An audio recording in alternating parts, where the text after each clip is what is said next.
Saya tahu PLTN itu jawaban tentang energi. Kenapa saya tidak mau coba untuk masuk ke dalam dunia energi secara real?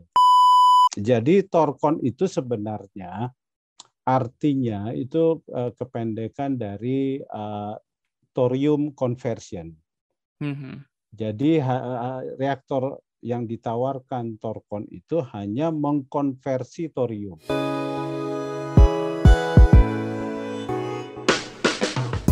Hai, dari COBC Inisiatif, aku Harun Ardiansyah dan ini adalah season ketiga dari podcast Bicara Nuklir. Di episode ini, kami ngobrol bersama Bapak Tagor Malam Sembiring, Senior Nuclear Safety Engineer di PT Torkon Power Indonesia.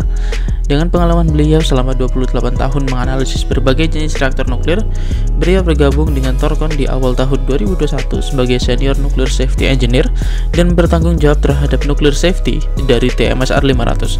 Kami ngobrol tentang alasan beliau bergabung ke PT Torkon Power Indonesia, keraguan-keraguan mengenai keselamatan dari teknologi TMS R500, dan masih banyak lagi. So, let's check it out.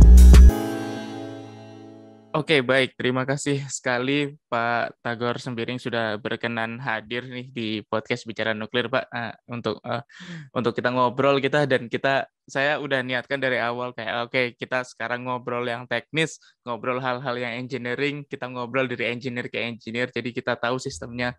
Saya itu sebenarnya penasaran tentang sistemnya di dalamnya Torkon itu seperti apa gitu kan. Kita mendengar mungkin dan juga ada dokumen yang sudah terbuka oleh publik, ada di websitenya IAEA juga tentang sistemnya Torkon itu ada A B C D gitu kan, dan sempat ada juga Torkon juga memberikan pelatihan ke beberapa beberapa instansi termasuk Bapeten dan beberapa diaspora juga gitu, dan kita akan bahas itu nih Pak. Tapi sebelumnya gini sih Pak, kami di Bicara Nuklir itu biasanya memulai podcast itu dengan perkenalan narasumbernya gitu. Jadi bisa minta tolong nggak Pak? Mungkin diceritakan kayak 1 menit, 2 menit pengalamannya Pak Tagor selama ini, mulai dari mungkin waktu pertama kali jadi peneliti, terus kemudian apa saja yang sudah dilakukan, dan saat ini tuh kan sekarang sudah bergabung di Torkon, dan apa posisinya apa lebih detailnya, dan ya segala sesuatu yang mungkin bisa diceritakan untuk publik lah Pak. Oke, terima kasih Mas Harun. Saya manggil Mas Harun aja ya, lebih enak, lebih akrab. Jadi kalau Mas Harun tanya itu, saya izinkan bercerita agak sedikit panjang karena saya waktu Mas Harun tanya kenapa saya bergabung di Torkon, ini cerita panjang karena menyangkut bagaimana saya dibentuk oleh sistem di Batan ya. Jadi pertama kali saya itu kan lulus dari jurusan Teknik Nuklir Fakultas Teknik Gadjah Mada itu di tahun 1992. Jadi waktu itu saya langsung bergabung di Batan di Pusat Reaktor Serbaguna, mungkin Mas Harun tahu, yang jadi pengelola reaktor RSG gas. Di saat itu saya jadi pegawai honorer karena direkturnya tertarik dengan saya karena pada waktu itu saya mengerjakan skripsinya terkait salah satu utilisasi reaktornya itu bagaimana reaktor itu dipakai untuk melihat performa bundel bahan bakar PWR. Oke, jadi saya lihat interaksinya secara netronik, kira-kira mungkin enggak dilakukan itu karena ditaruh di reaktor ya. Kemudian waktu saya bergabung, saya dipasrahkan karena ini masih honorer, saya dipasrahkan membantu Pak Direkturnya untuk ngambil S3. Jadi dia ngambil S3, saya jadi ke asistennya gitu. Jadi saya dibentuk pertama kali untuk mendalami nuklir itu justru dari direktur yang mengambil tema S3. Jadi saya di bagian netroniknya saya ngerjakan. Lalu setelah itu tahun 93 saya diangkat menjadi pegawai, kemudian saya meniti karir. Saya bersyukur di dalam memulai itu saya bertemu dengan para pakar dari luar negeri karena pada waktu itu banyak sekali hal-hal, karena reaktor kita itu reaktor baru, banyak sekali pakar-pakar tertarik untuk riset di RSG Gas. Sehingga kesempatan saya bertemu, bahkan promotor dari direktur yang ngambil S3 itu juga dari Jerman, sehingga saya bisa berinteraksi. Kedua, saya juga mendapatkan atasan-atasan yang baru pulang S3 dari luar negeri, kayak Pak Asnasio Lasman, Pak Lim Peng Hong, itu atasan-atasan saya. Jadi mereka membentuk saya, terutama Pak Lim, karena waktu itu Pak Lim mengembangkan software, saya juga diikutkan, lalu bagaimana membuat riset yang bagus, bagaimana membuat paper yang baik, itu diajarkan. Jadi saya terus terang dewasa secara riset itu justru dari senior-senior saya, termasuk Pak Lim utamanya. Kemudian saya pindah ke pusat teknologi reaktor. Di sini saya mulai menekuni PLTN jenis PWR. Jadi kalau lihat paper-paper saya sudah ada beberapa PWR. Lalu di tahun 2017 saya berhasil mendapatkan posisi fungsional peneliti utama, yaitu posisi paling tinggi ya, peneliti ahli utama tertinggi di fungsional itu. Lalu pertanyaan menarik adalah saat jadi saya makanya nggak sekolah-sekolah S3 Pak Mas Harun. Kenapa? Karena ditawarin terus sama kepala Batan pada saat itu. Tapi saya bilang saya menarik karena, tapi agak bersombong juga ya. Saya bilang sama mereka, Pak gini aja deh, saya nggak usah S3, tapi kasih saya waktu, kasih saya persoalan, kasih saya waktu, lalu saya pelajari, nanti saya solve problemnya. Kira-kira gitulah. Karena dari awal saya udah ikut bantu S3, ikut bantu macam-macam itu, sehingga membuat saya kayak kayak belajar dari kerjaan gitu. Belajar dari permasalahan yang ada secara real gitu Pak ya. Betul. Lalu kemudian pertanyaan selanjutnya, kenapa saya tertarik ke Thorcon? Jadi saya bergabung di Thorcon di tahun 2021 bulan April, setelah saya 28 tahun bekerja di Batan. Mungkin pada saat saya pindah, banyak sekali teman-teman saya yang terkejut karena pertanyaannya simpel. Kenapa? Pertama kali begini Mas Har. Jadi di tahun 2015 Pak Bob itu sudah datang ke Batan.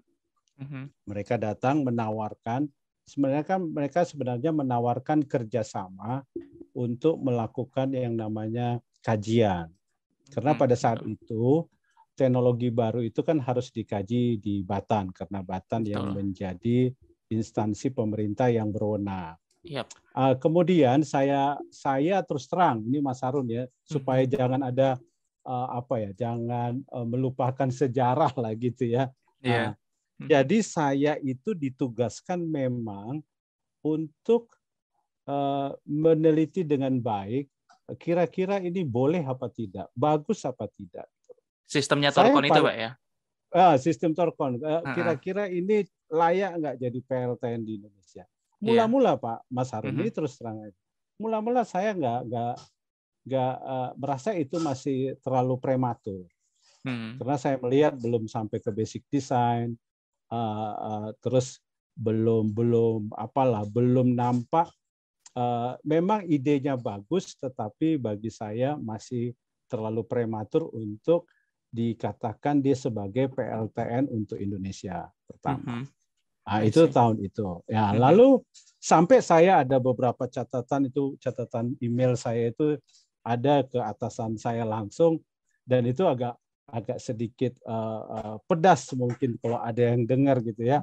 Saya orangnya memang begitu. Nah, terus saya di tahun 2016 datang lagi mereka. Lalu di tahun 2016 itu saya ditugaskan menjadi moderator di salah satu meeting dengan Thorcon, Batan dan Thorcon. Intinya sekali lagi, Thorcon ingin mengusulkan proposal, mereka mengasih desainnya, lalu nanti dikaji oleh Bata dengan satu kontrak kerjasama.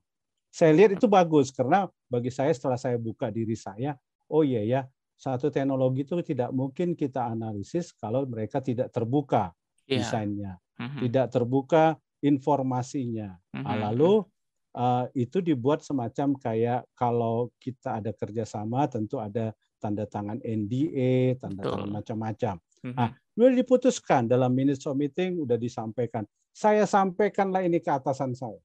Yang menarik Mas Harun, ini yang mengubah saya. Titik mengubah saya adalah atasan saya, tapi itu wewenang dia ya tetapi saya kecewa sebagai seorang yang ideal, sebagai engineer kata Mas Harun. Dia menolak permohonan itu. Dia memutuskan secara wewenangnya bahwa itu tidak mau diterimanya. Saya kecewa sebagai seorang tidak diterimanya itu berarti kayak kerjasama itu tidak akan ditolak, diterima gitu ya. Tetapi kami yang meeting saat itu yang dipercayakannya pada saat itu sepakat untuk kita menerima kajian teknologi loh ya. Kajian desain, kajian macam-macam. Oke lah, saya kecewa. Lalu saya terus berlangsung waktu, Pak Bob itu adalah orang yang terus-menerus data. Di tahun 2018, beliau, jadi saya itu semenjak 2016 saya dipercayakan ketua tim Thorium di Batam. Lalu setelah itu Pak Bob menawarkan apa yang disebut dengan Lab Fuel Salt ke Batam 2018. Jadi cerita tentang ITB ini sebenarnya dimulai dulu dari Batam. Tetapi setelah didiskusikan sampai kita kayak Mas Harun malam hari ini kita conference online gitu ya dari Amerika ke Jakarta. Di situ deal kita di bawah, tetapi waktu itu masuk ke NDA, udah masuk ke MOU, molor lagi, batal lagi. Itu saya merasa, ini perasaan saya, ini lagi-lagi manajemen, keputusan manajemen, bukan pertimbangan saintifik. Karena kalau pertimbangan saintifik, saya yakin niat baik ini mestinya diambil oleh lembaga riset. Ya, sepakat. Ya, niat baik. Lalu setelah itu, Mas Harun, saya kecewa. Kecewanya itu tentu saya ekspresikan di dalam diri saya sebagai seorang engineer. Saya merasa kapan lagi kita mau tahu molten salt kalau hal-hal penting terkait itu tidak mau kita ambil kesempatan itu.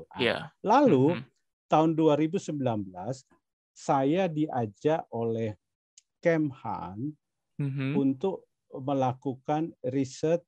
Jadi cita-citanya begini, kita ingin melakukan namanya dokumen user required dokumen jikalau molten salt itu dipakai untuk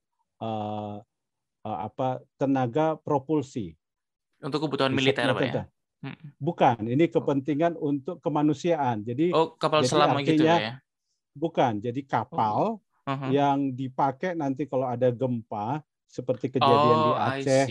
Lalu kan biasanya orang militer sebagai pendobrak di awal, mereka punya kapal yang bisa mengcover seluruh daerah Indonesia. Itu idenya. Jadi kapal rumah sakit, kapal kemanusiaan. Lalu saya diajak dan dalam hal itu Pak Bob ikut. Lalu saya lihat, jadi 2019 saya bergaul dengan Pak Bob itu secara intens dalam proyek itu. Saya melihat, ini disinilah saya baru berjumpa seorang yang memang integritasnya bagus, terutama untuk merah putih.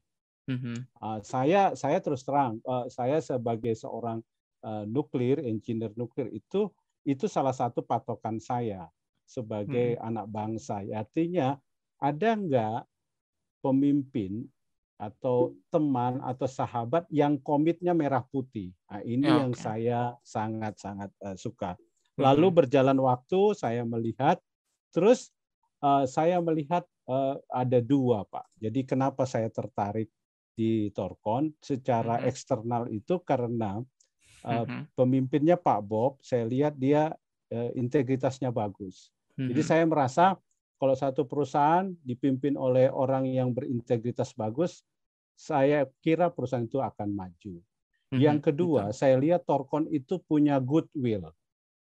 Itu saya lihat goodwill-nya bagus, selalu tidak pernah bosan-bosannya, dan selalu yang saya lihat konsisten secara tawaran, tidak pernah mundur. Itu yang membuat saya goodwill ini, kalau Pak Harun tahu, di dalam bisnis, goodwill itu mestinya dihargai, dikasih reward, ya. Tetapi ya oke lah, itu membuat saya. Yang ketiga, saya melihat prestasi saya di Batan sudah tidak lagi diakomodir. Itu perjuangan yang sangat inilah Pak Mas Harun, ya. Rasanya itu kayak rasa romantikanya ada di situ. Jadi romantika saya bersama keluarga untuk memutuskan saya pindah. Kenapa Mas Harun? Saya itu kalau dipikir-pikir gabung di Torkon, sebenarnya saya mempertaruhkan sesuatu yang belum pasti. Itu yang menarik sebenarnya. Tapi saya pertaruhkan semua, ya demi saya tahu, oh iya ya, saya kan dulu belajar nuklir. Saya tahu PLTN itu jawaban tentang energi.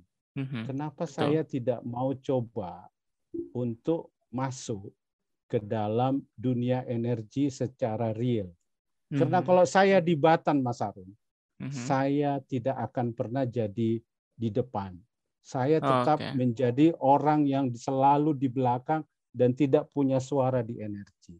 Dan puji Tuhan, saya sekarang posisinya senior manager di safety,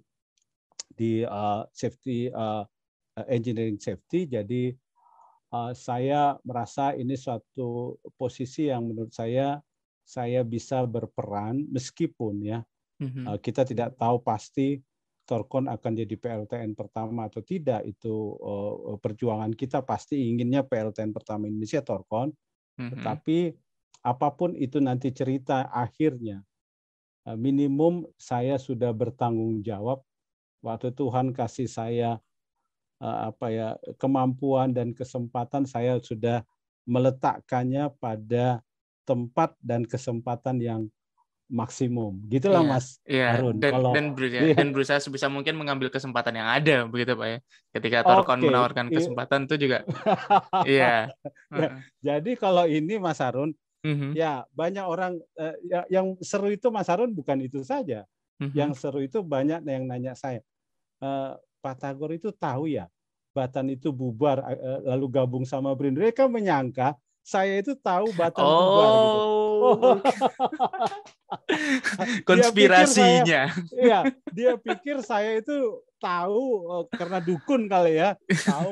Wah, ini langsung keluar aja. Jadi Mas Harun, saya bersyukur walaupun saya keluar, tapi saya pensiun sebagai orang Batan.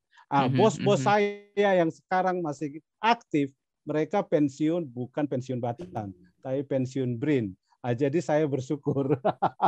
Itu.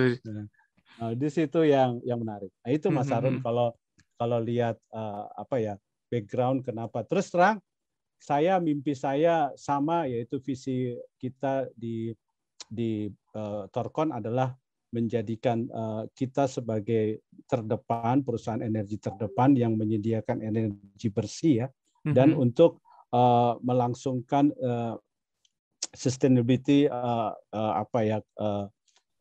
kemaslahatan masyarakat khususnya Indonesia. Saya kira visi itu menjadi visi penting juga yang saya pegang, dan kita berusaha. Saya sekarang harus menjadi engineer yang memang mendorong ini menjadi semacam harus saya dorong untuk menjadi suatu kenyataan, mudah-mudahan dengan segala sesuatu yang kita lakukan. Kira-kira gitu Mas Harun, kalau lihat menurut saya. Ya, itu menarik sekali Pak. Namun mari kita coba masuk ke apa yang ditawarkan Torkon sendiri sekarang. Jadi thorium MSR, thorium molten salt reactor, dan ini mungkin pertanyaan mendasar bagi saya juga.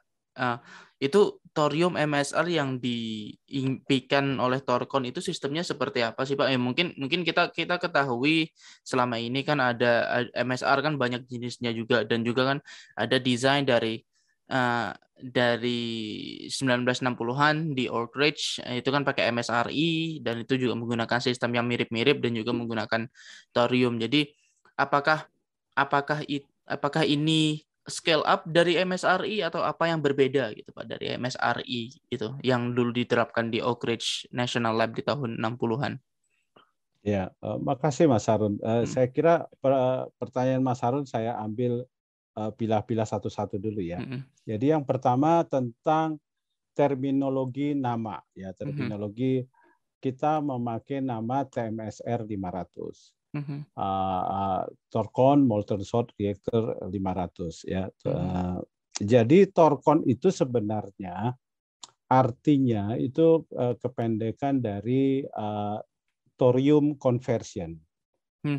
Jadi reaktor yang ditawarkan Thorcon itu hanya mengkonversi thorium. Jadi tidak breeder. Jadi dia hanya mengkonversi. Jadi bagaimana mengkonversi thorium menjadi U233, lalu kemudian U33 yang ada muncul 1 bulan kemudian setelah thorium menangkap neutron, itulah nanti yang akan dipakai untuk memaintain reaksi berantai ya. Itu lalu TMSR tentu Thorium Molten Salt Reactor 500 atau Thorcon Molten Salt Reactor 500. 500 itu mengatakan semacam unit daya elektriknya 500 megawatt elektrik. Dia 500 megawatt elektrik itu dari 2 unit reaktor. Jadi 200 masing-masing 250 megawatt. Lalu dia akan disuplai ke 1 turbin, lalu turbinnya menghasilkan elektrik 500 megawatt. Jadi ini prinsip dasarnya, cara kerjanya begini Mas Arun. Jadi cara kerjanya pertama, jadi reaktor ini kan memang ada di kapal. Nanti mungkin Mas Arun bisa elaborate lagi, tapi saya mau mendeskripsikan cara kerjanya. Jadi ini ada di kapal semua sistem, mulai dari pembangkit fisi reaktornya sampai kepada konversi energi, sampai kepada penyimpanan bahan bakar, penyimpanan limbah. Itu semua ada di dalam shipyard. Jadi shipyardnya itu ukurannya sekitar 176, panjangnya lebarnya 67, tingginya 33. Seperti kapal tanker gitu Pak, kapal tanker batu bara. Kapal tanker ya yang besar-besar ya. Kapal tanker yang besar-besar. Lalu prinsip kerjanya jadi begini Mas Harun. Kita memakai natrium, disebut NaBe ya, natrium barium fluorida, dicampur dengan uranium tetrafluorida dengan thorium tetrafluorida. Ini bahan bakarnya. Jadi waktu dia dimasukkan ke terasnya yang disebut dengan dia disebutnya dengan pot ya, disebut dengan pot ya. Lalu dia akan namanya mengalir di antara grafit ya, di antara grafit sehingga dia mengalami kritikalitas yang cukup untuk terjadinya reaksi berantai. Jadi kita di dalam pot ini. Jadi pot ini berisi semacam, pot ini adalah vessel ya, bejana yang ada grafit, di mana di dalam grafit itu ada lubang-lubang atau celah-celah yang bisa mengalir molten salt fuel-nya. Molten salt fuel-nya itu kan akan mencair sekitar 450 derajat Celcius. Karena temperatur rata-rata kita sekitar 600, maka dia akan mencair dan dia akan bergerak karena ada pompa.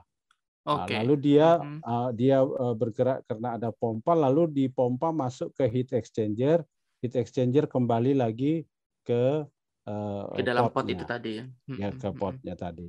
Lalu heat exchanger tadi sebagai loop primer akan panasnya ditransfer ke secondary loop, di mana secondary loopnya itu bahannya adalah bahan bakar garam, nabe namanya. Nah, jadi nabe. Jadi nabe. Lalu setelah itu Mas kan tahu kalau cairnya netron yang, karena ini bahan bakar garam, maka delayed netron akan muncul betul. di dalam loop primernya. Iya. Ya. Sehingga kemungkinan besar nabe itu bisa teriradiasi oleh beberapa delayed netron yang ada, sehingga dosis atau radiasi di nabe muncul, bisa naik. Oleh karena itu di tersier, supaya nanti di pembangkit konversi energinya dengan uap tidak terjadi radiasi yang tinggi, maka dipakailah tersier loop. Tersier loop itu pakai solar salt. Di solar salt, karena sudah dia fase yang tersier, maka solar salt inilah yang akan mengirim atau memindahkan panas ke pembangkit yang untuk membangkitkan uap yang akan dikonversi menjadi energi dengan yang steam menggerakkan turbin. Itu kira-kira cara dia beroperasi. Yang menarik pertanyaannya Mas tadi adalah waktu dia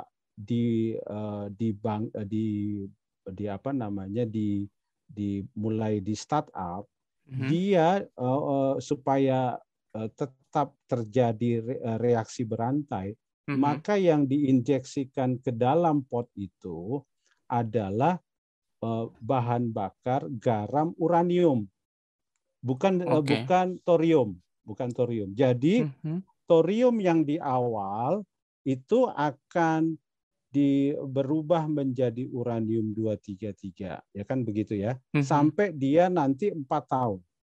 Iya. Setelah itu ternyata usia dari reaktor ini, dia punya masalah dalam 4 tahun adalah kemampuan grafitnya itu tidak lagi baik untuk terus kita operasikan. Sehingga setelah 4 tahun reaktor harus dipadamkan. Lalu semua bahan bakar yang tadi terpakai, termasuk injeksi dari luar untuk memaintain reaksi berantai, itu akhirnya harus disimpan di dalam satu tangki, namanya bukan satu tangki, beberapa tangki yang namanya fuel drain tank. Yang ada di sekitaran itu ya? Ya, di sekitaran bawah potnya, itu. Di sekitar pot. Lalu ini semua diambil, tapi ini semua dipindahkan ke pot yang di samping yang masih baru, dengan pengertian thorium tadi yang awal, yang 4 tahun tadi yang dipakai dioperasikan 4 tahun, sudah menjadi U233. Sehingga dia dipakai lagi di pot yang kedua 4 tahun lagi, sehingga tidak lagi perlu ada thorium kita pakai karena dia sudah terkonversi menjadi U233. Lalu pot yang kedua ini, yang 4 tahun kedua ini, lalu ini diinjeksi lagi selama 4 tahun dengan uranium, bahan bakar garam uranium. Jadi tidak ada lagi thorium di situ. Jadi itu namanya dia punya fuel make-up tank, uranium make-up tank. Inilah yang akan mensuplai secara terus-menerus bahan bakar supaya powernya tetap, reaksi berantai bisa dijaga tetap. Jadi itulah konversi uraniumnya. Memang banyak orang bertanya, bahkan ada banyak pengamat bilang penggunaan thorium di Thorcon gimmick. Ya, memang dari sisi tertentu gimmicknya itu memang kayak gimmick karena mereka melihat dari breeder. Kalau kita kan tidak breeder, kita hanya converter. Jadi setelah dikonverter dikonversi menjadi U233 selama 4 tahun, itulah dipakai untuk 4 tahun kedua.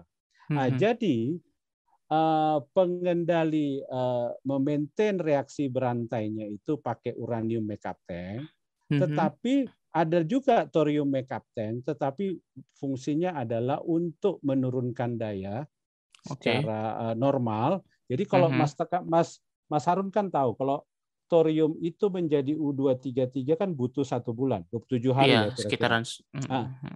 Lalu dengan dia dimasukkan thorium, maka tidak ada lagi supply uranium sehingga reaksi berantainya untuk dia bisa memaintainnya dengan baik tidak lagi seperti kalau disuplai dengan uranium sehingga akhirnya dayanya turun, reaksinya berturun. Nah, jadi thorium mercaptan di dalam Thorcon itu berfungsi untuk menurunkan daya atau menstabilkan daya sehingga saat dia sudah diturunkan daya baru batang kendali diturunkan.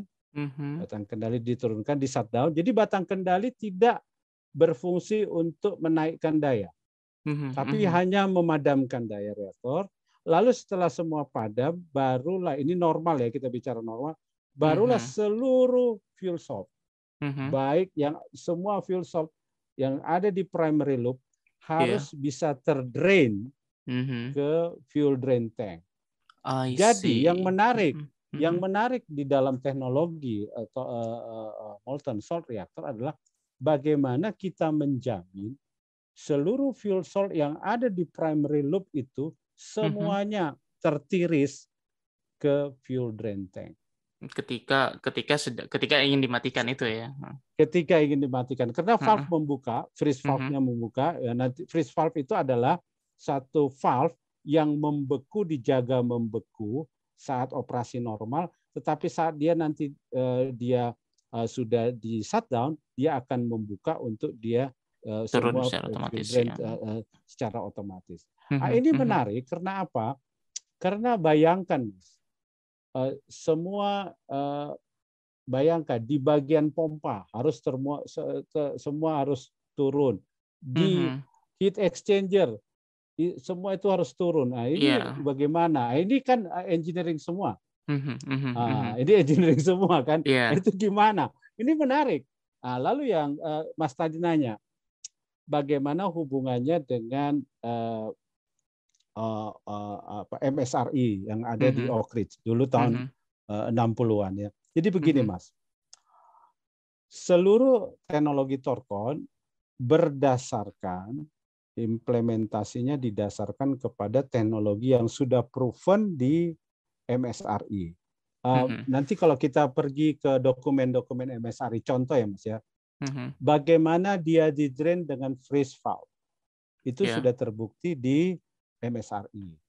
Jadi freeze valve bukanlah sesuatu komponen reaktor yang tidak proven. Cuman memang pertanyaannya, bagaimana dia untuk yang besar? Itu kan tantangannya kan Mas. Jadi artinya dulu 8 mega, sekarang hampir 500 mega, ya kan? Ya, thermal ya. Nah, kedua yang menjadi menarik ini Mas, contohnya hanger yang kita alat yang untuk menggantung. Kalau di dalam apa itu reaktor Thorcon ada kan yang kalau Mas lihat kayak besi baja yang menggantung. Itu dipakai juga di MSRI. Itu dipakai juga. Terus makeup tank, walaupun bentuknya berbeda, fuel makeup tank itu juga dipakai di MSRI. Yang menarik yang kedua, walaupun tidak sama persis, adalah sebenarnya ada namanya cold wall. Cold wall itu adalah bagian luar silinder yang di tengahnya ada ruang kosong yang diisi air. Dia berfungsi untuk mendinginkan seluruh panas yang muncul selagi operasi normal, yaitu di potnya maupun di drain tank, akibat kalau di drain tank kan akibat adanya panas peluruhan. Celah yang berisi air ini terhubung ke bagian yang namanya kolam reaktor. Ada kolam pendingin. Kolam pendingin itu besar sekali karena gravitasi dia turun, yang dingin, lalu yang panas naik ke atas. Menggunakan natural convection ya. Natural convection. Ini teknologi ini sudah dibuktikan di HTGR. Jadi HTGR itu Reactor Cavity Cooling System, RCCS.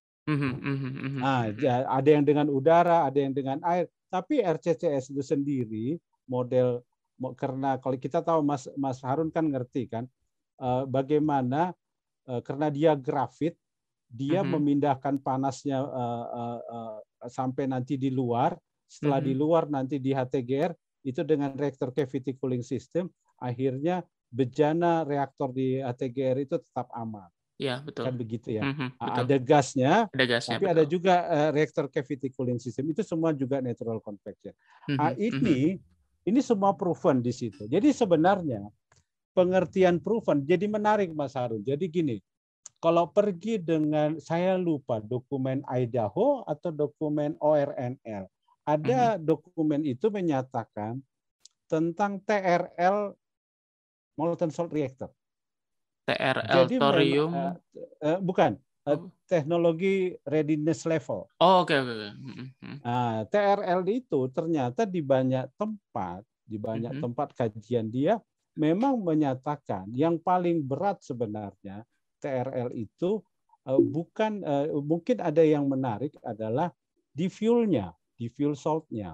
Jadi kayak seperti beryllium. Beryllium itu toxicity-nya tinggi.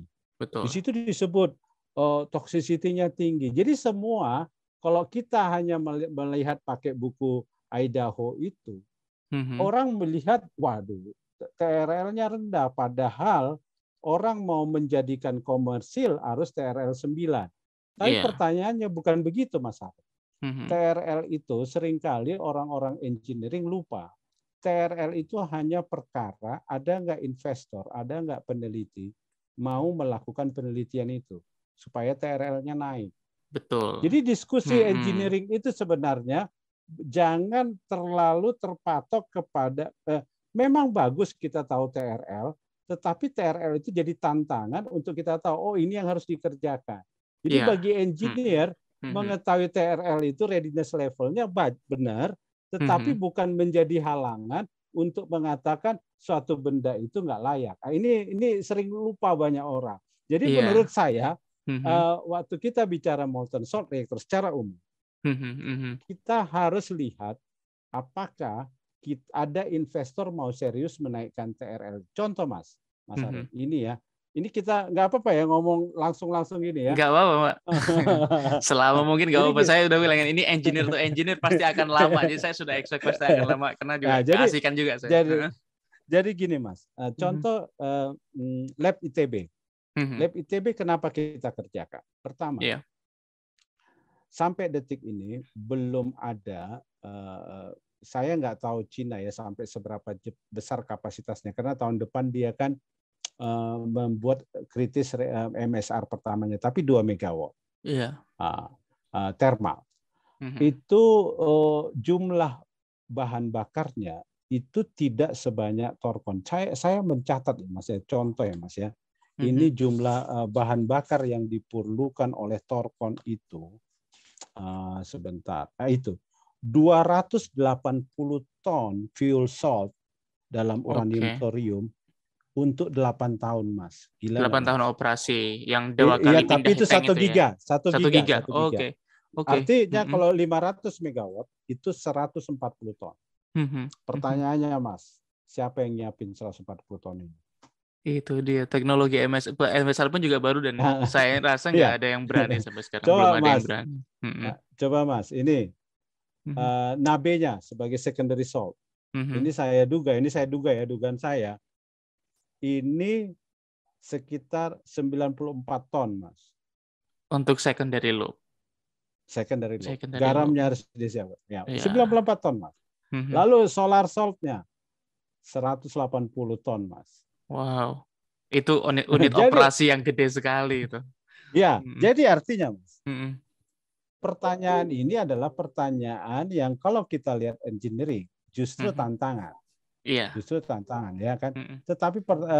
Tapi apakah kita harus menyerah? Sekarang makanya kami dari PT Torkon pingin ngajak orang ITB, ayo bareng-bareng kita buktikan. Jadi target kita nanti, Mas, di lab ITB itu ratusan kilo, Mas. Ketemu ratusan kilo, habis kita ketemu ratusan, kita akan bikin pilot plan. Pilot plan-nya kita bikin, lalu kita jual. ITB akan jual. Siapa swasta atau BUMN yang mau beli, lalu nanti akan kita bangun yang menyuplai, bayangkan Mas, 180 ton. 140 ton. Bayangkan itu baru fuel, belum secondary salt-nya, belum tertiary salt-nya. Jadi ini bisnis besar yang saya kira nggak tahu Mas Harun lihat kalau lihat apanya ya, masanya, volumenya itu gede-gede semua gitu. Jadi memang secara apa ya? Kalau kita lihat tantangan ini mungkin kita ciut. Tetapi saya gini, ini semacam informasi aja ke Mas Harun. Di salah satu kampus di Amerika, saya nggak usah sebut namanya, mereka baru berhasil 40 kilo. Jadi setingkat kampus di Amerika. ITB harus bisa 100 kilo. Jadi nanti ITB ini kita berharap mereka di tahun kedua, tahun ketiga sudah bisa 100-an kilo. Dan mereka akan jadi pionir di bidang itu, Pak ya? Di pionir di bidang itu. Jadi yang menarik, Mas, ini yang menarik. Ada satu metode. Ini cerita ya. Saya ini ada keterbatasan saya bercerita, tapi saya gambarkan. Jadi gini, Mas. Ceritanya, jadi kita itu yang menjadi masalah di dalam molten salt itu adalah bagaimana merendahkan oksidasi. Betul. Jadi supaya tidak terjadi korosi, oke? Itu caranya juga akan jadi pertanyaan saya nantinya itu pasti material dan material gitu. Caranya apa? Mas harus punya bahan bakar salt, apakah nanti di primary, secondary atau tertiary, yang tingkat purifikasinya tinggi, oksidanya itu rendah, ya pengotor oksidanya rendah. Tahu Mas? Itu bagaimana sekarang ITB dia dengan cara dia memakai tabung ke tabung dengan mengatur suatu fluida, tekanan fluida, dipermainkan tekanan fluidanya, bergeraklah ini. Bergerak garam ini dari satu tabung ke tabung untuk nanti dimurnikan. Coba Mas, gila nggak?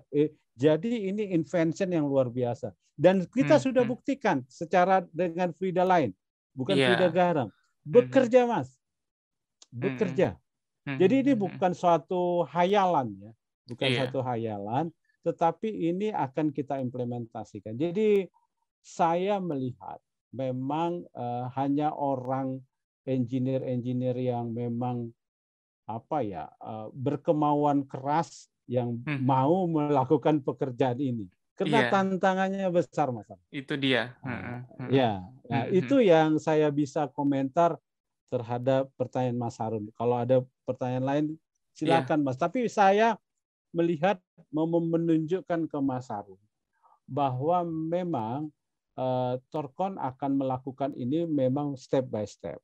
Jadi pertama kali kita akan lakukan namanya yang disebut, mungkin Mas Harun pernah dengar di dalam apapun kesempatan, yang kita sebut dengan Prevision Testbed Platform. Kalau mereka sebutnya Prevision, tapi saya dan Pak Bob senangnya Non-Fission Testbed Platform. Kenapa? Dengan Non-Fission itu regulator agak enak perasaan, oh ya ini non-fission gitu. Kalau bagi orang-orang bule mungkin itu pengertian sebelum masuk ke fission. Ini semua lab yang sebelum masuk ke fission namanya prevision. Di situ Mas, coba Mas, di situ kebutuhan kita akan fuel salt, kebutuhan kita akan natrium beryllium akan mirip dengan orde reaktor real. Sesungguhnya, tersiernya memang agak kecil, karena tersiernya nanti kita, karena ini hanya thermohydraulic test, kita hanya pakai untuk dipakai cooling tower. Tetapi di secondary sama primary-nya itu luar biasa sekali tantangan jumlahnya, sehingga waktu nanti ada company yang mau masuk ke situ, maka company itu harus bisa memproduksi untuk kepentingan non-fission testbed platform yang kita coba nanti di Jawa Timur. Nanti ini Mas yang menarik, disinilah dibuktikan sejauh mana provider atau fabrikan bahan bakar bisa nggak mensupply. Jadi dari awal kita sudah bisa menentukan. Kalau tidak, berarti kalau tidak jadi, ya terpaksa kita import. Diimport Mas, persoalannya adalah kita hanya negara tertentu, hanya ada 2 negara saat ini yang masih bisa memproduksi fuel salt itu. Dan yang satu negara ini negara besar, dia mau komitmen panjang. Kalau komitmen panjang mungkin ITB nanti sia-sia. Makanya kita cepat-cepat ngambil sekarang. Nanti Mas Harun kami kabari nanti di Januari Februari lah. Di Februari kita akan peresmian lab-nya. Kira-kira. Nice. Jadi kita sudah kasih alat ke ITB, nanti mereka pengadaan alatnya semua. Jadi kita coba dengan FLINAK. Jadi kita nggak main ke NABE dulu, tapi ke FLINAK. Mungkin Mas Harun punya teman yang ada di Jepang, siapa namanya? Mas sahabat Indarta Aji. Dia kan pakai FLINAK juga. Iya. Jadi kita di ITB pakai FLINAK dulu. Jadi dari FLINAK baru ke NABE.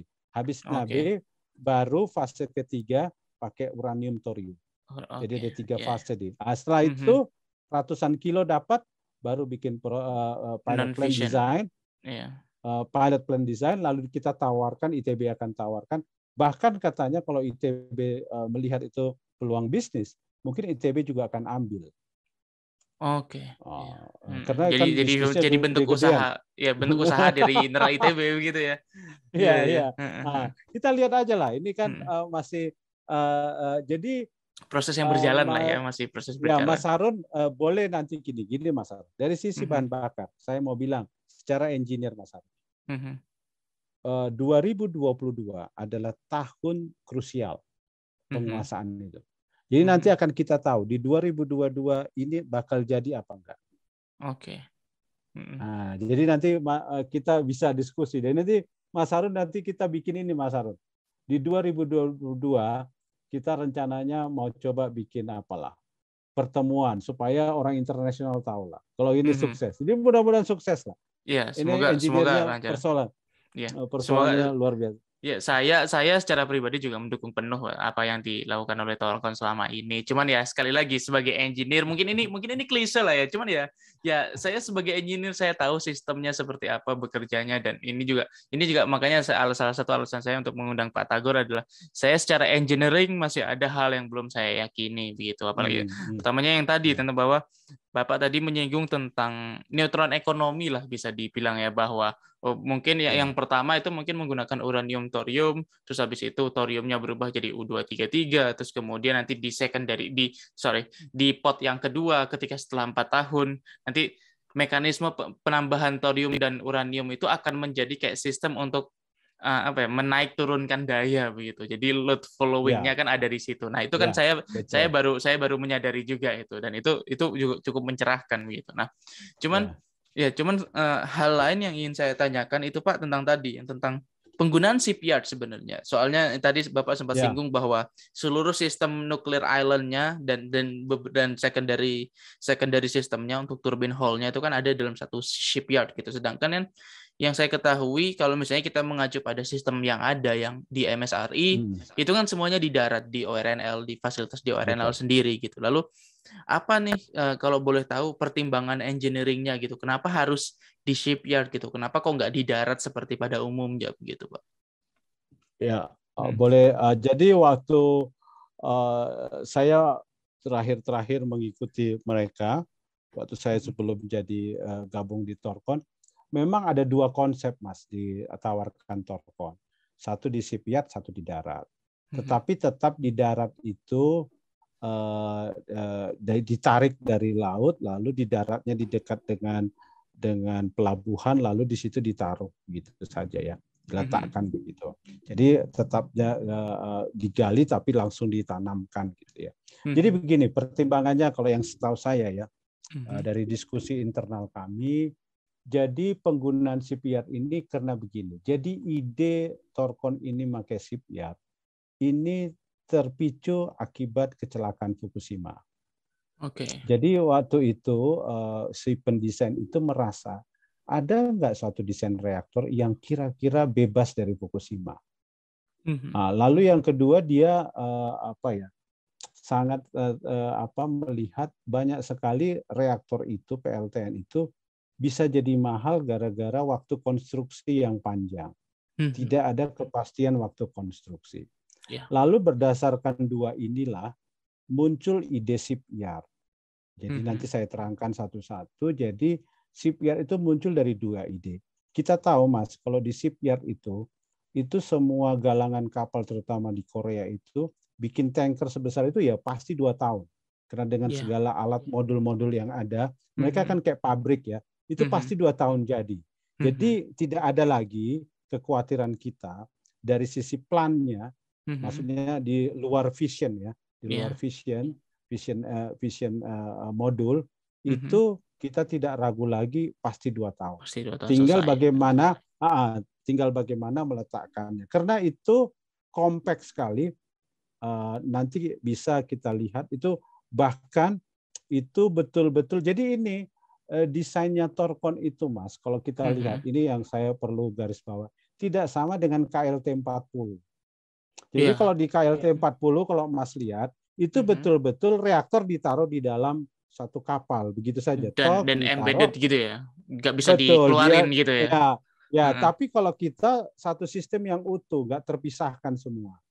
Tinggal dicopot lepaskannya itu adalah bagian dari can-nya. Jadi can itu wadah tempat pot, tempat pompa primer, tempat fuel drain dan sebagainya, sistem utamanya semuanya gitu ya. Semuanya itu sistem utama di primary itu ada di dalam can. Can ini yang nanti dinaik turunkan. Jadi itu saja yang bisa dilepas. Lalu yang menarik yang kedua, ini Mas, dari sisi kita satu-satu dulu ya. Jadi shipyard itu adalah jawaban terhadap waktu konstruksi memang dia pasti bisa diselesaikan, bisa dijawab dengan shipyard. Yang kedua, jadi pertanyaan bagaimana hubungan dengan Fukushima? Pertama, saya melihat, kalau Mas lihat, tingginya shipyardnya itu 33 Mas, 33 meter. Lalu kalau Mas lihat, itu nanti dibawa dari Korea, lalu nanti ditambatkan dia di dekat pantai, yang dangkal, lalu nanti dia diisi dengan air balas untuk dia tenggelam. Lalu dia nanti duduk di atas yang namanya pasir. Yang tebalnya sekitar 40 meter di atas bedrock. Lalu diharapkan dengan ada rekayasa pasir ini, maka semua patahan yang mungkin membuat ada getaran, rambatan getaran ke arah plan bisa diredam oleh pasir ini. Sehingga pasir ini menjadi peredam untuk semua sistem di kapal tidak bisa melebihi 0,3 G. Nah, itu kira-kira satu. Itu satu. Yang kedua, Mas, waktu dibenamkan dia, maka dibenamkan itu sekitar 10 meter, Mas. Jadi shipyard itu tenggelam 10 meter, berarti sisa tingginya 23 meter. 23 meter. Nah, kalau Mas lihat Fukushima itu sekitar 14-15 meter. Tinggi gelombangnya. Artinya, kalau terjadi gelombang sampai 15 meter, tetap masih bisa ditahan oleh bodi kapal. Sehingga itu tidak tsunami setinggi Fukushima pun tidak ada masalah. Belum lagi kita bicara dia secara keselamatan. Misalnya kita ada getaran lalu nanti bekerja tidak katakanlah station blackout, kan station blackout yang paling ditakuti. Lalu dari station blackout terjadi, kira-kira masih mampu nggak panas sisa didinginkan? Nah, kalau kita lihat dari skenario yang ada nanti, mungkin Mas pernah lihat di buku-buku di Torkon itu bisa sampai 200, saya lupa persisnya, sekitar 200 hari. Jadi artinya masih ada waktu yang disebut dengan apa istilahnya, kalau Mas bilang grace period. Waktu di mana kita masih punya waktu untuk bisa mengendalikan semua kejadian akibat station blackout. Mereka sekitar nanti saya bisa kirimkan, tapi sekitar 200-an hari. Artinya ini lebih lama dibandingkan kalau kita lihat kan juga di PWR rata-rata 3 hari ya Mas ya. Tetapi kalau kita lihat di NuScale mereka berani sampai berapa ratus hari, saya lupa juga. Mereka juga berani sampai ratus hari. Tapi di Torkon itu yang membuat pilihan shipyard itu jadi pilihan karena 2 hal itu. Jadi karena dia bisa direkayasa apanya itu getarannya di dalam lewat shipyard. Satu lagi juga tingginya itu membuat tinggi ya. Lalu juga yang terakhir kepastian terhadap konstruksi. Itu yang sebenarnya membuat membuat ini diusulkan. Kalau setahu saya 2 itu. Nanti mungkin kalau Mas Harun sempat nanti bicara dengan desainernya bisa lebih detail lagi. Tapi setahu saya 2 ini yang menjadi kegamangan dia dan dia jawab dengan. Menarik sekali Pak, dan itu sangat make sense menurut saya. Cuman mungkin saya ada pertanyaan follow up begini Pak. Setiap site reaktor nuklir itu kan pasti akan unik kan Pak, meskipun itu dibuat oleh mungkin kayak seperti yang terjadi akhir-akhir ini kan. Uni Emirat Arab membeli PLTN dari Korea Selatan untuk membuat Barokah. Itu kan mungkin desainnya sama seperti desainnya Korea Selatan, tapi kan karena geografinya yang berbeda pasti akan ada penyesuaian desain itu. Saya berpikirnya juga secara logis mungkin akan sama begitu. Mungkin desain dari Torkon internasional yang ada di Amerika Serikat mungkin sudah ada desain A, tapi kan harus juga disesuaikan dengan kondisi geografis di Bangka Belitung kan sekarang site-nya Torkon selama yang sekarang sedang diusulkan begitu. Nah, dan itu tadi saya ingin menuju ke pertanyaan mengenai gempa dan tsunami tadi begitu. Apakah karena adanya keunikan dari posisi di Kepulauan Bangka Belitung sendiri, apakah Torkon sudah melakukan kajian mengenai kayak dampak gempa dan tsunami yang selama ini ada di Bangka Belitung itu separah apa sih, dan apakah itu masih bisa ditanggulangi gitu oleh desain Torkon yang sedang dipropos saat ini di Bangka Belitung begitu Pak? Apakah ada yang bisa disampaikan mengenai itu gitu Pak?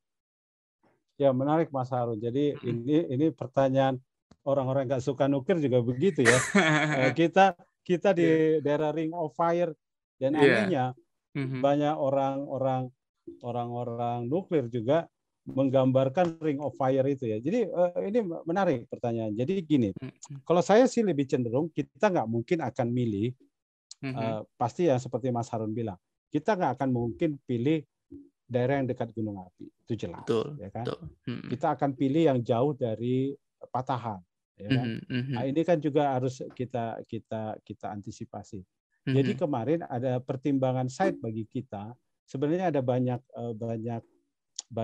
pemikiran. Pertama, kita memilih site kita kan sekitar 32 kilo dari Bangka. Kita berharap itu semacam masyarakat sudah mulai rasa aman lah. Karena kalau jauh dari rumahnya dia nggak perlu takut, gitulah kira-kira. Iya, ya. Betul. Nah, itu secara sosial, dan itu saya kira wajar kalau kami mengambil keputusan itu, karena kami juga merasa kami juga punya uang, punya investasi untuk itu, jadi nggak ada masalah. Yang kedua, betul yang Mas bilang, kami di dalam meneliti ini yang harus kami lakukan adalah kami harus, kalau kita lihat kan dari aturan-aturan yang ada di Bapeten, hal-hal itu sudah diatur.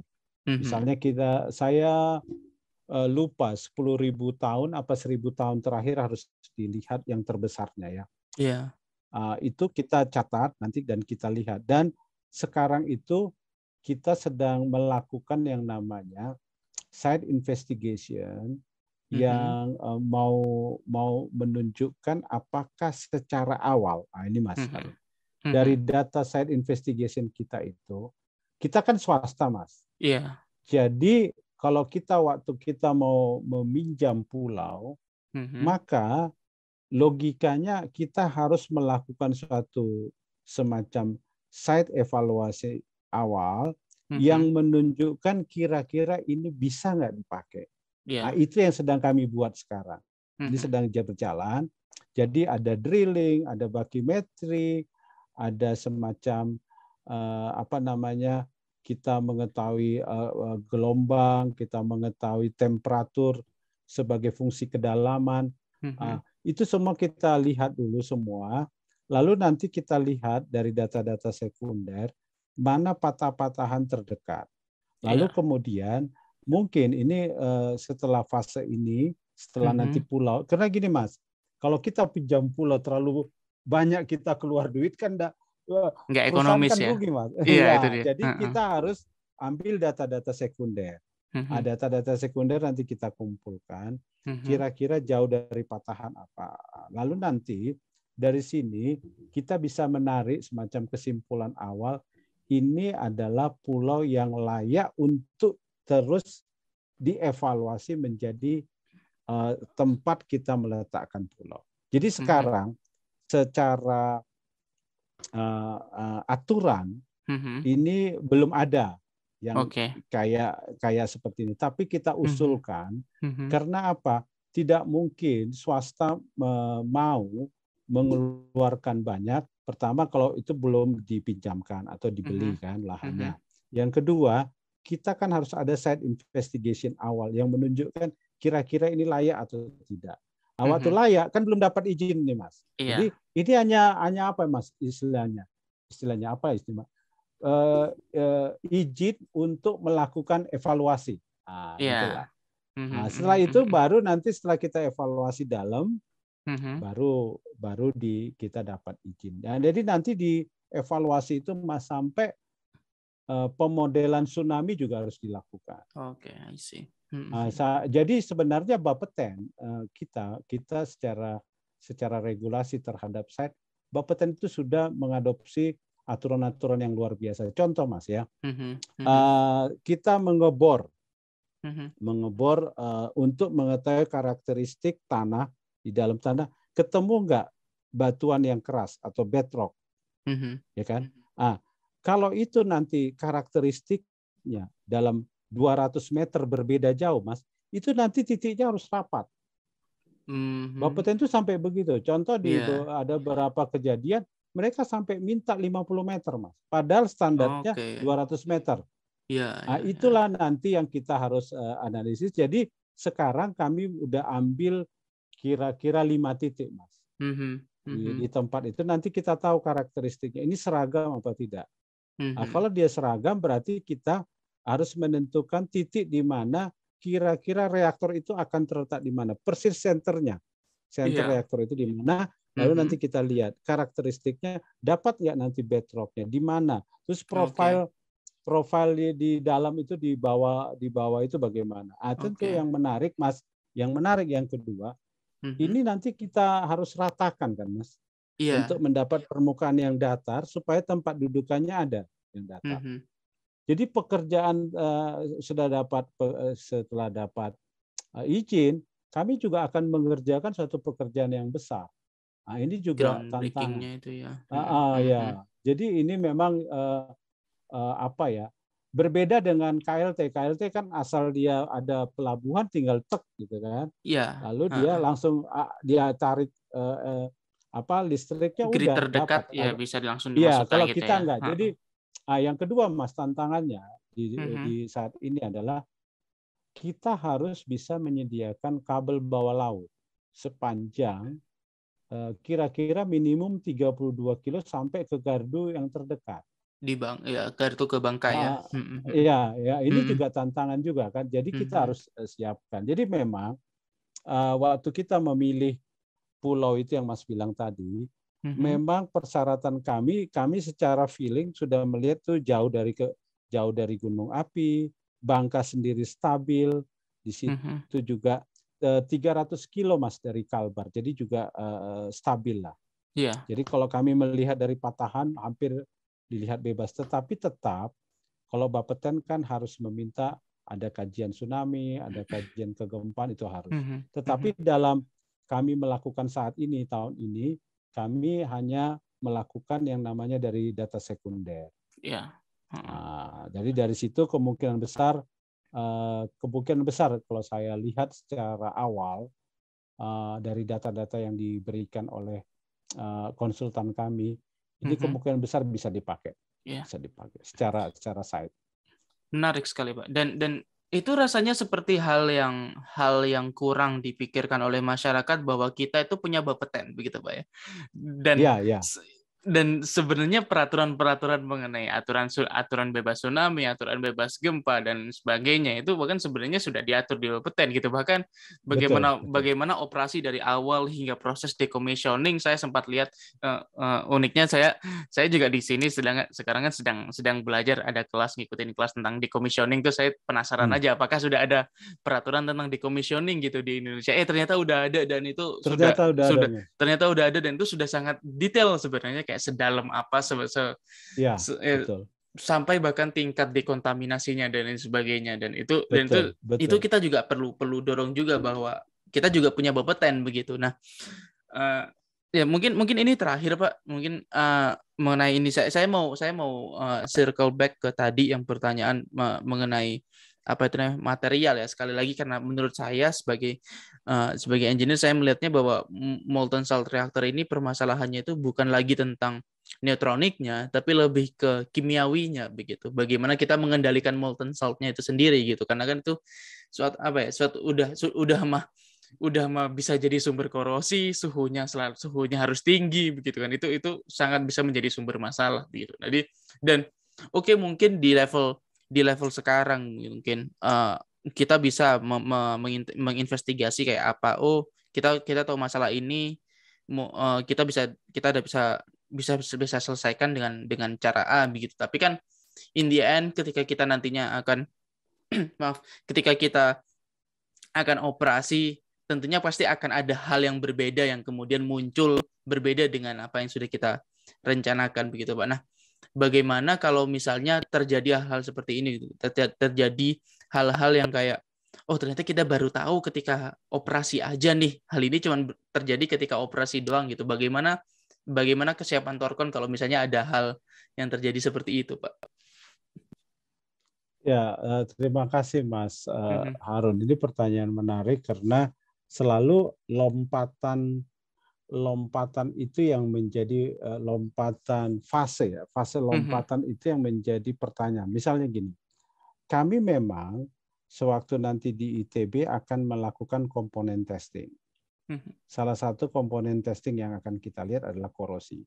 Jadi kita run dia berapa ribu jam gitu ya. Setelah itu kita lihat seberapa besar laju korosinya. Itu memang akan kita lakukan. Jadi semua yang terkait di korosi akan kita lakukan di ITB, di lab ITB sebagai bagian yang kecil-kecil tapi bisa mewakili seberapa jauh purifikasi kita itu dampaknya terhadap sistem yang akan kita buat. Itu akan kita lakukan korosi test. Yang kedua, Mas, korosi test itu juga akan kita buat di down fission testbed platform. Kan dia akan bersirkulasi terus, kita lihat ya. Kita uji, ada banyak uji, mungkin beberapa komponen-komponennya bisa kita lihat, kita cek nanti, kita ambil ke macam kayak part bisa diambil lalu kita lihat, itu juga akan dilakukan. Yang menjadi menarik memang suatu dia ada kombinasi antara neutron, radiasi dan interaksi kimiawinya. Ini yang menarik sebenarnya ya. Tentu Mas kan tahu ya, yang kita punya data yang baru, data existing yang ada sekarang baru yang ada dari MSRI. Iya. Tapi MSRI itu mereka kan pakai enhanced alloy ya. Jadi Mereka cukup canggih lah, cukup bagus. Nah, sekarang kan kami sudah menduga, jadi korosi yang kita lihat di beberapa pengujian di MSRI sudah bisa kita prediksi berapa.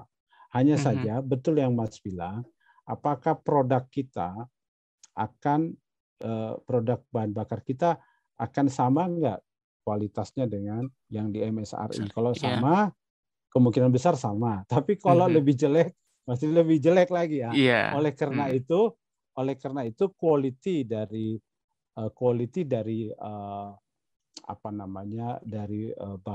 bahan garamnya itu menjadi kunci pokok. Itulah yang nanti yang kita akan pegang sebagai batas toleransi untuk dia bisa masuk atau tidak.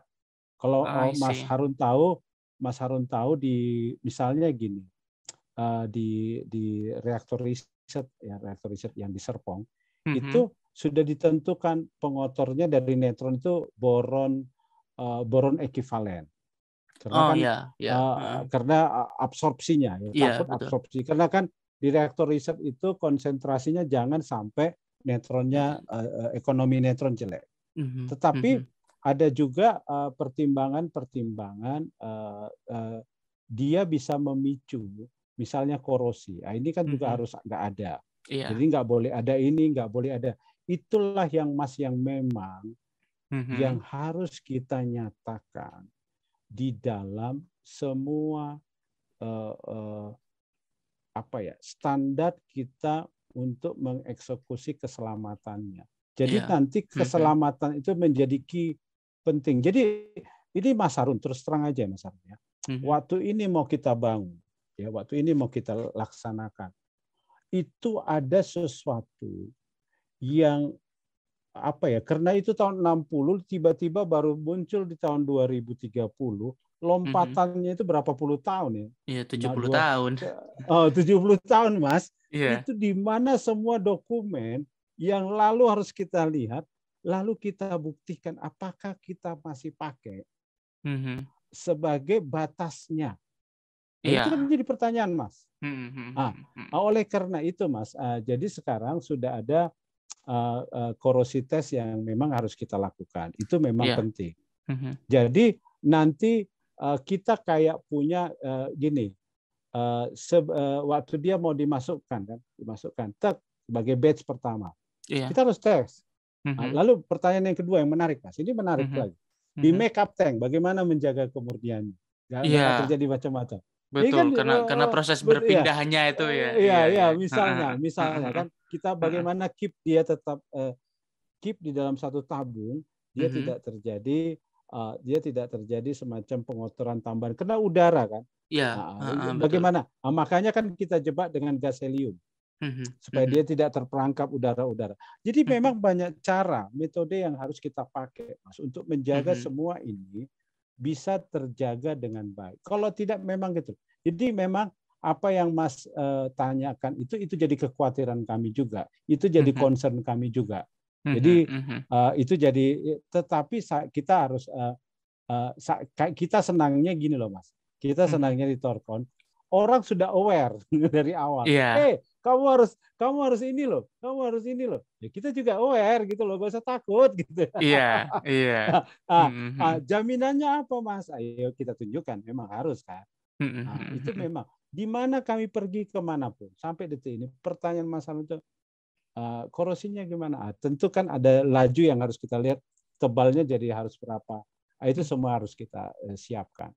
Dan itulah penyebabnya juga Thorcon sampai berniat untuk bikin non-fission testbed, invest ke ITB dan lain sebagainya. Karena itu Mas bayangkan Mas ya. Oke, ini cerita ke Mas Harun sebagai current status. Jadi kami pun sekarang sedang mau mencoba bekerja sama dengan BRIN. Karena BRIN ini adalah tempat di mana mereka melakukan riset dan inovasi. Mas kan tahu, waktu orang bicara inovasi, Mas harus bicara implementasi kan, bukan sekedar di atas kertas. Gitu, ya betul. Kan? Nah, oleh karena itu kami sedang mencoba membuat MOU dengan mereka. Karena gini Mas Harun, pertanyaannya simple memang ya. Kalau Mas Harun lihat molten salt reactor ini, kalau ini bisa kita lakukan dengan tentu ini capeknya adalah udah capek di engineering. Kalau di Indonesia Mas Harun ya, udah capek di engineeringnya, capek juga di non engineering seperti kayak narasi ya Mas sendiri kan tahu kan, ngikutin terus opini berita-beritanya, publik dan lain opini sebagainya. publik itu bagi engineer itu capek Mas. Jadi betul. Makanya kalau saya itu kadang-kadang sama Pak Bob itu selalu dicekokin itu juga supaya saya punya engineer itu juga harus punya sense narasi di luar, sehingga engineer itu bisa berbicara dengan narasi yang tepat gitu loh Mas. Jadi engineer itu tidak boleh hanya memikir wah gue yang penting purifikasinya bagus, pengotornya sudah bagus. Tetapi waktu kita mau menyatakannya ke publik lewat narasi gimana? Mas Harun kan nanya, mungkin Mas Harun tahu jawaban saya, tapi kan publik yang sederhana, pengetahuannya sederhana gimana? Lalu kita harus buktikan kan Mas. Makanya non-fission testbed platform itu Mas, cita-cita kami ini mudah-mudahan terwujud. Amin. Itu juga akan jadi semacam lab yang bisa dikunjungi oleh masyarakat. Oh ya. Jadi artinya masyarakat bisa lihat ini loh, kita udah bisa jalan, nggak ada kan apa-apa. Jadi itu nanti jadi juga semacam layout yang bisa orang-orang lihat. Kita taruh dari kaca kayak apa kayak itu memang apa ya Mas ya, nggak mungkin dia ke pulau kan Mas. Mas Harun nggak mungkin dia ke pulau, tapi dia bisa ke Jawa Timur, dia bisa lihat toh itu non testbed, tidak ada aturan, tidak ada visi, nggak ada aturan sama sekali, tidak ada visi, ya kan itulah yang membuat kita Mas, bahasa engineer itu tidak, yang penting kan gue udah lakukan, nggak bisa Mas. Jadi kita juga harus punya pendekatan-pendekatan, lab kita itu bisa diakses publik. Nah, itu kan kayak pertanyaan kayak Mas itu kan wajar, semua boleh kan bicara itu, karena itu memang harus concern semua orang. Nah, Bapeten memang kata Mas Harun, Bapeten mengawal engineering itu, tetapi orang kan tetap ya penasaran ya, tetap ada rasa ada. Lalu harus USNRC kan enggak juga kan?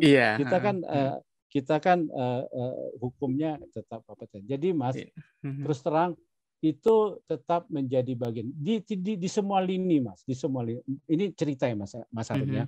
Ini pengalaman saya. Jadi Mas Harun, kita engineer to engineer. Waktu saya berbicara dengan ITB, waktu kami meng-create itu Mas, tahu Mas, tiap malam tiap malam Jumat Mas, kami bicara 2-3 jam Mas, untuk mempersiapkan sampai kita melakukan namanya diskusi engineering Mas. Bayangkan 3 bulan Mas, hanya untuk bikin PKS Mas. Gila nggak Mas? Itu baru itu loh Mas. Itu baru fuel yang baru bicara FLINAK Mas. Iya, belum lagi nanti yang NAB-nya dan sebagainya. Iya. Tapi memang Mas, yang saya salut ini saya harus cerita ke Mas Harun. Ada satu isu yang menarik. Kami kan nanti lab ini kan harus pakai beryllium. Iya. Tahu nggak Mas, concern dari Amerika? Ada nggak orang di Indonesia kalau kalian terhirup beryllium bisa ditangani oleh rumah sakit enggak? Jadi kalau di UC Berkeley mereka punya Mas. Mereka punya. Jadi tiap lab-lab kimia itu ada pendamping kesehatannya. Iya. Jadi kalau ada apa-apa, mereka terrecord lalu harus dilakukan apa. Jadi hazardness manajemennya itu jelas gitu loh. Ya kan? Di ITB harus dibuat gitu Mas. Mereka harus kontak rumah sakit Hasan Sadikin, punya nggak alatnya, punya nggak dokternya, sampai begitu Mas. Karena concern dengan keselamatan. Saya waktu itu saya terus terang aja Mas ya. hati saya itu antara sedih dan gembira. Saya pikirnya gini, iya ya, orang banyak melihat kami itu nggak becus, nggak ini, tapi dari proses itu, Mas, saya senang sekali. Ternyata semua yang terlibat di Torkon itu semua concern dengan keselamatan. Engineering itu tanpa keselamatan, Mas, nothing. Kita harus bicara keselamatan. Dan itu sampai keselamatan pekerja.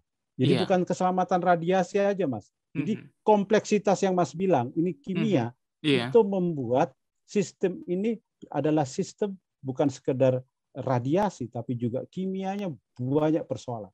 Dan itu safety-nya kompleks. Jadi Mas, terus terang aja, ini suatu, terima kasih ditanya, ini mengingatkan saya. Itulah yang menjadi concern engineering, safety. Safety first itu jadi. Terus yang kedua, Mas, kami sekarang juga di Torkon akan compliance dengan ISO. Ini lagi kami akan